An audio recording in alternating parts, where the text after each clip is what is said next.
Well, you know, indeed the story goes that a Franciscan and a Dominican were debating which of their two orders was the greatest. So they decided to ask God for a sign. Immediately, both their cell phones went off, and they looked to have received the same text message. My sons, please stop bickering about such trivial matters. Signed, God, S.J.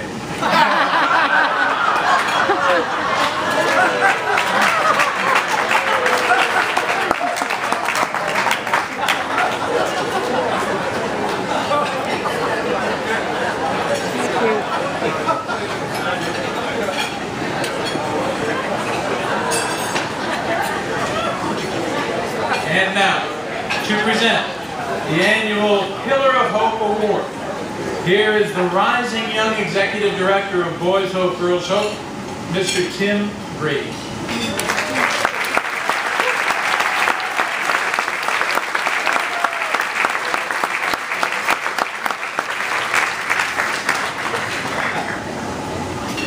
Good evening. As Ray mentioned, my name is Tim Grady, and I serve as director here at Boys Hope, Girls Hope. It is a great honor for me to offer a few remarks about the man we are saluting this evening as a pillar of hope, Mr. Karl Ertle. First, I want to thank and recognize the Ertle family, Karl's wife Carol, his mother Mary Ann, and his children, Tim, Katie, Mary, Amy, Joe, and Dave, for being here to celebrate your day, your husband and your son, with us. To the Ertle children, there is nothing in this world that your dad is more proud of than his children. And I am hopeful that tonight you share in our joy as we salute him as a true pillar of hope. This morning, as I pulled into our campus here at Boys Hope, Girls Hope just before 7 a.m., I received a text message from Karl. This message wished me luck and congratulated me for being a part of this day of hope. Classic Karl, I thought. As soon as the sun rose on a day when he has reluctantly agreed to allow us to honor him, he springs into deflection mode, thanking and praising others as he so often does.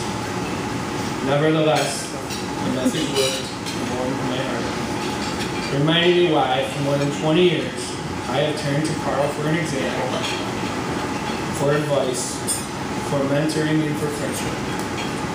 Eventually it occurred to me that perhaps the classic Karl I thought of, deflecting praise, is actually the classic Karl who is reflecting his role model, Christ. Truly, Karl Ertle has been rising with the sun and reflecting Christ each and every day for as long as I have known him.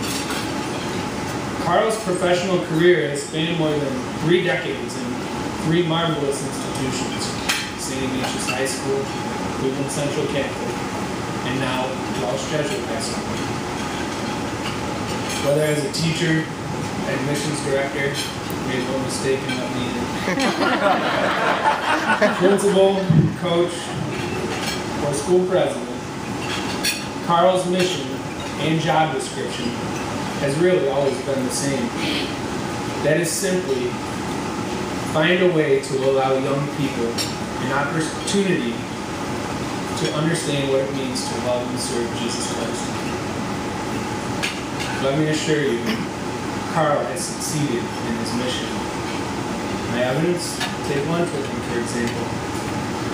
Having lunch with Karl at Solbowski's University Inn, which I have done my fair share of times, is sometimes like having lunch with the president. Plenty of smiles, handshakes, familiar faces. It is at times like these that I came to realize 2 things about Karl. First, he not only seems to know everybody in Cleveland, he remembers their name, as if he had been waiting for them to walk into the room. And I mean every name. Second, people love to see this man. He means something to them. He has clearly done something to help shape them, or perhaps one of their children during their formative high school years. Karl, while I am one man on this stage, I I know that I speak for thousands of young people who you have taught, coached, mentored, and fought for over the past 30 years. When I say thank you for shaping me, thank you for showing me what it takes to be a good man, a good husband, a good father. You are truly a pillar of hope, and we salute you.